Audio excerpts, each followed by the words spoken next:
Welcome to this installment of the virtual 2020 Beating the Odds Summit. My name is Stephanie Owens, and I'm so excited that you're here with us today. I am the Director of Programs and Community Outreach at Michelle Obama's Reach Higher initiative. Beating the Odds is my favorite event of the year, and this installment really exemplifies why.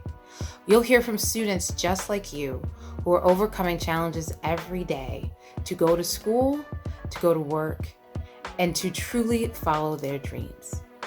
We'll be joined today by Gary Linnen, the President and CEO of PeerForward, and by AiLun Ku, the CEO of Opportunity Network. We hope that you enjoy this episode as much as we enjoyed being a part of it. Just know that you can and you will beat the odds. We need to have your voices heard. Speak up and speak out, whether in the classroom, in the workplace, and everywhere else. As people of color, space is often not given to us. So my question is, how have you found ways to occupy a space or take up the space that is often not given to you? Being in spaces that are predominantly white, you need to kind of remind yourself that you deserve to be there. And when you have that confidence, and that'll look different in many ways. I think for me personally, I make sure that if I know I'm going to be in one of those spaces, I invest in my versions of self-care and I enter knowing that I deserve to be there.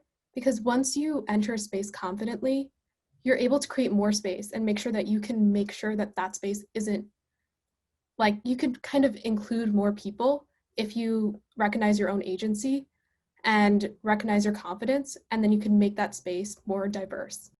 I grew up in a predominantly Black county. And so for a lot of my life, I didn't really know what it was like to work with the majority. And so now here I am at a PWI, and I feel like being in such a space kind of humbles me, but also makes me feel more worthy. Like, yeah, I chose not to go to a HBCU because I wanted to teach myself diversity. And I feel like it gives me that leverage. Like, I now can work with different people of all different backgrounds, and I feel like that puts me ahead of some people who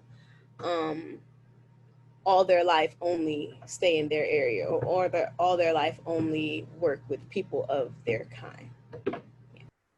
Yeah, to piggyback off of what Anaya said, I mean, I too grew up in a predominantly like Black community where like the doctors are Black, the teachers are Black, like everyone is Black. That's all I knew. So deciding to go to a PWI for me was really just like, oh, this is different. Like the world doesn't look like PG County. Like only PG County looks like PG County. So that was very different for me. And to be in a program, like I'm in a leadership program at my school, and they paired me up with a mentor.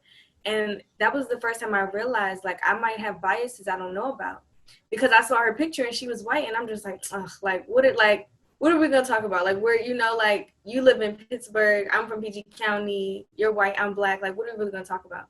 And that was the first moment I had to like really be transparent with myself to say like, well, you don't know her. Like how are you gonna make that kind of assumption? You don't even know her. And it turns out like she's one of the best adults I've ever met. So it definitely, like being in spaces that aren't meant for you per se, definitely helps you expand like the way you think, and it helps you with open-mindedness, because you're saying like, well, this space wasn't made for me, but the way they've included me into this space makes me look at people differently. So I think that's important too. I show up because I deserve it. I'm deserving, and so you walk in with that, and it has nothing to do with being cocky. It's just being confident, knowing that you are valued and you are worthy. And there are times that it wavers, because sometimes you second guess yourself. It happens. We still do it today as adults, but you got to recharge and remind yourself like, I worked a little bit too hard for this. I have to say, it's something I still struggle with, from time to time. And it's called the imposter syndrome phenomenon, right? And so the idea that you are in a room and you constantly question whether or not you deserve to be there, right? And whether or not you've earned your place, whether or not you're worthy, whether or not you're valued. And it happens predominantly to people of color and women. And so, I'm not immune to it, and it's still for me as a grown adult as a CEO of an organization, I still feel it in a lot of spaces that I enter. And one time I called a good friend and I asked, I was like, I don't know. I was like, I'm supposed to do all these panels. I just don't even know why I'm supposed to be there. And my friend said to me, she's like, well, it's not about you. It's about you making space for everybody else who will come after you as well. Right. And so you go and you take up that space, because that means that you can claim it, right? And it's already yours, and then it becomes ours. Like, okay, me personally, like when COVID hit, like when I came back home, I got a job, and now they're telling me like, you know, you could move up in the company, like you could just stay here and move up in the company. But I'm like, well, I still want to like be the first to graduate from college in my family. So how did you guys like personally deal with people like that who was like, well, you could just do this and like your salary will increase over the year, like you don't really need to like waste money, you know, give money away when you could be earning money. So how did you guys deal with people like that over the years? Great question. You know, it's funny, even as adults, people still do that now to us. You know, it's like, oh, just do this. And I'm like, oh, you know, in my head, I always, and I flip it back and I say, but would you say the same thing to your child? Because they say it to everybody else, but if it's not right for their child, then how are you making that recommendation for, you know, for me or for the students that I'm actually working with? It goes back to my point earlier about staying the course. Like, you know what your goals and your aspirations are. And while it looks great in the short term, you know, does that help you sleep at night? You know, do you wake up in your gut saying, oh my goodness, I've always wanted to do this. I feel a level of passion. And if it's not there, don't get stifled by the, you know, the short-term challenge that we're running into. And that's what has been happening to me. Literally, if I would have listened to a lot of individuals beforehand, I would have actually not even applied for the CEO job, because I was a Black male and I only ran program, and I was labeled as this person that I'm really good at operations, but you can't go and raise money because that's not who you are. And I am not a white male. I am not the savior. And so just that whole idea that, you know, me as a Black male of color from the inner city to be able to run an organization, if I'd have listened, I wouldn't be here right now. So stay course to what your passion and your drive and aspirations are. I would agree with everything. And I will also say, you know, don't let people view your youth as a lack of agency. You are the decider of everything you do, right? And so people might have advice, they might have aggressive advice, but they don't get to make the decision for you at the end of the day, right? And you should remind them of that. And so, you know, you can also ask them to step up and saying, when I get my degree, what job are you ready to offer me? Right? Are you going to give me that VP job? Because I'll be ready for it. And so, right. And so there are ways that you can say, if you want to meet me where my ambitions are, this is where it is, right? You don't have to waver at all to meet their expectations. You ask them to rise to your ambitions. I would say that college gives you options. My mother would always say, you always want to have options. No matter what that options you're looking at. If you're thinking about, what do I want for dinner? What are your options? You always want to have options. And college gives you options. And like AiLun said, if this person wants to give you a job now, just imagine how much more marketable you will be to them once you do have your degree. And you may decide you don't actually want to work there when you leave. And you'll have many more options rather than having to stay the course. So that would be I would actually just say to that person, but I want the options, and I'll let you know when I come back if this is going to be for me.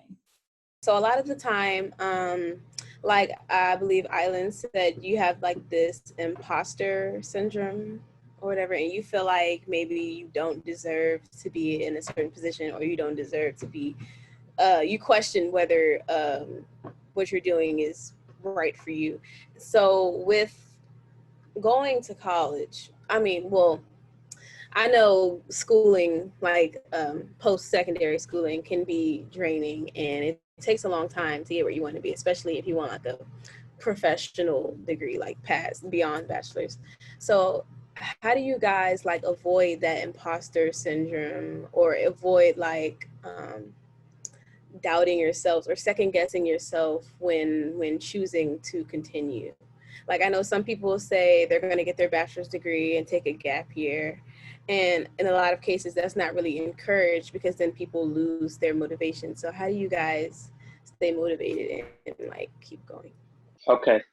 So I would say in terms of that question, like I would say it's kind of hard to like neglect that imposter syndrome because I feel like it's a normal thing. Like at some point in your life, everyone tends to get that imposter syndrome.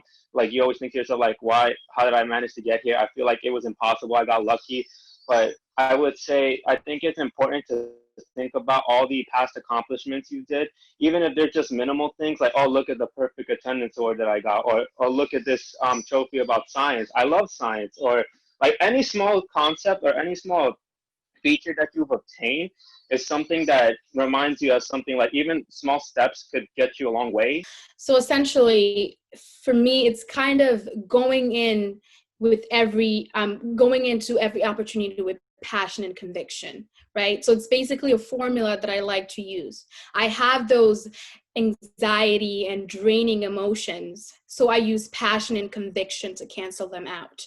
Every time I go into an opportunity, I am passionate and convicted, and I tell myself that I deserve it and I deserve to be there because I'm a very passionate person. So essentially, it's like a formula that you use your passion and your conviction to cancel out the other draining emotions that cause you to feel like you're not worthy.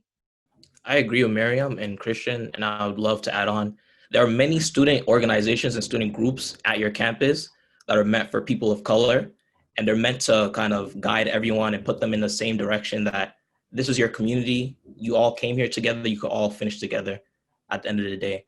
And using these communities, you could always just remind yourself that, hey, I'm not the only person in here. There's another person that looks like me.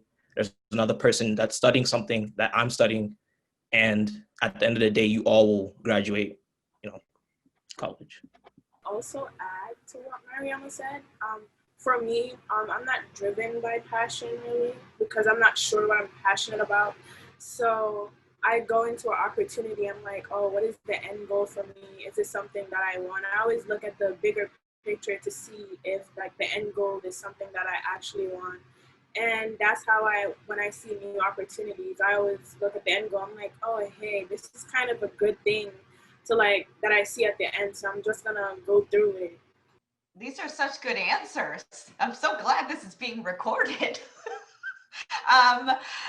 So there's a couple of things all the things are amazing, incredible, and nuanced answers. And there's two things that I practice daily is I admit what I don't know. I think so many of us, because we are conditioned to be hyper productive, hyper achievers in order to make ourselves feel like we've earned a spot or whatever, and being the first in our families to go to college, we've gotten into the habit of overachieving essentially, right? And so it's hard to admit when you don't know something. But when you do that, it feels so freeing to actually say, I don't know this and I need help.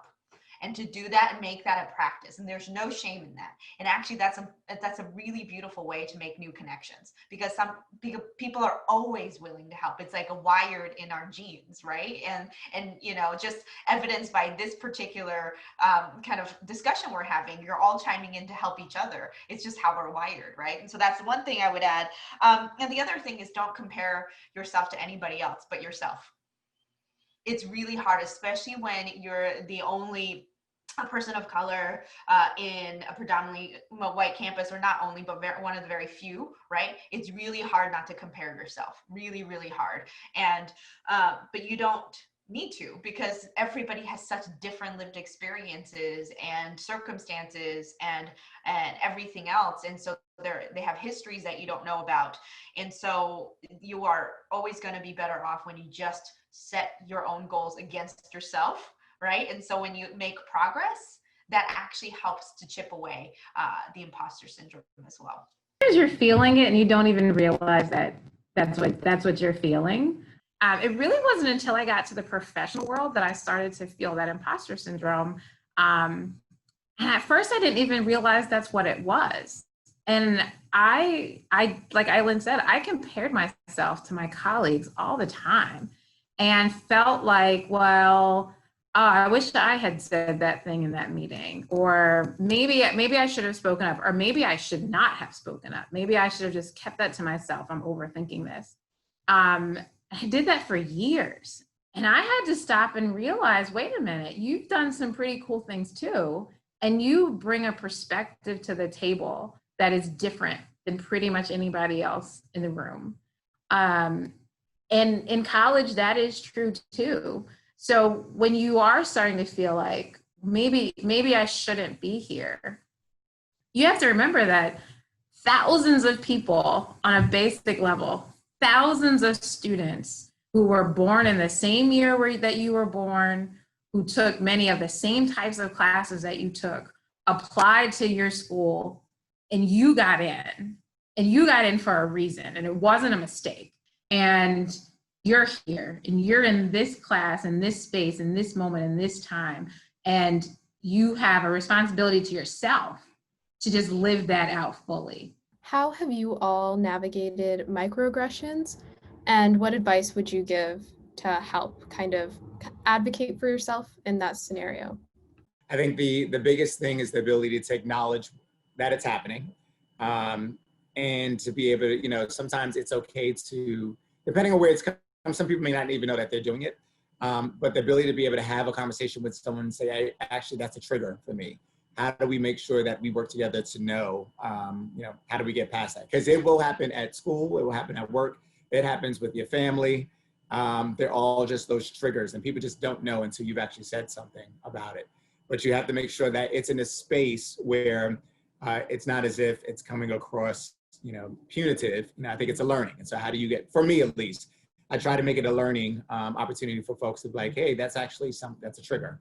And how do we, you know, get around that? For me, usually I interrogate it a little bit from the person, and not in a way that I think has to be combative. But usually I just say, well, why did you say that? What does that mean?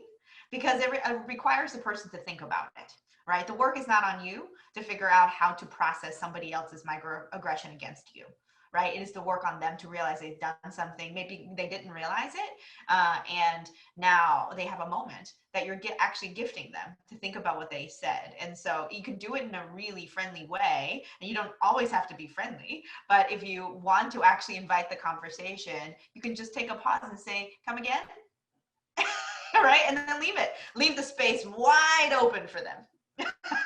And usually it's more uncomfortable for them than it is for you, but then just hold it and then see what happens. But remember, it's not your responsibility to process somebody else's microaggression against you. There will be times when you are just being bombarded with them, and it is better for yourself to, I don't want to say ignore them, but to not necessarily confront them. And that's okay too. It is okay to leave the moment, go find your best friend and say, can you believe what just happened? I just need to vent about this so that the next time it happens, I can decide how I'm going to deal with it. Because it happens. I mean, I guess it happens every day. And there's a point where you either get used to it, and not that you should have to get used to it and ignore it. I don't mean it like that, but in the sense of, okay, this is going to happen. I'm going to try not to be surprised by it, or at least shocked by it anymore. And here's how I'm going to react. And some days you're going to say, let's do this. Yeah, let's talk about this. And there are going to be other days when you say to yourself, you know what? It is not my job to teach this person. I'm going to let the next person they say or do that thing to handle it, because I'm going to protect my own space and energy and just walk away. And that's okay too. Protect your energy at the end of the day.